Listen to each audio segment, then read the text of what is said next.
Today we're looking at 1 Corinthians chapter 14, and in verse 1 we learn about some expectations that we should have as people who go to church.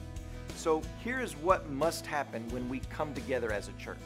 Here is not only the expectation, but it's the command, and that is this: to minister to one another in love through our spiritual gifts, especially through prophecy.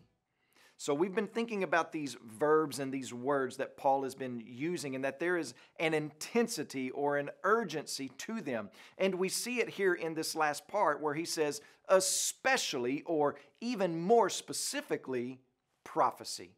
Now, what I want you to notice is that Paul singles out one specific gift, and that being prophecy.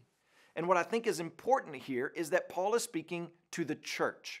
So instead of us hearing or thinking that each individual should desire to prophesy, I think we should be thinking along these lines.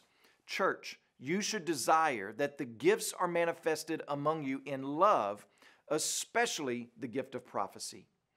In other words, the gift of prophecy should stand out among you as a church.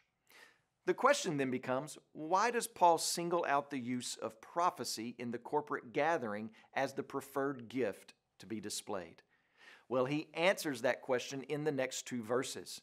Speaking in tongues does not build up the gathered church, whereas speaking a clear word from God does build up the church. So do these expectations and commands describe your expectations for when you gather together with your church? Do you hunt down love? Are you greatly anticipating the use and reception of spiritual gifts, especially the gift of prophecy? I pray that those expectations are reflected this coming Sunday in your attitude as you go to church.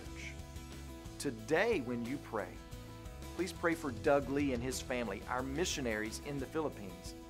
And also remember the Yao Life Word broadcast that's heard in Malawi.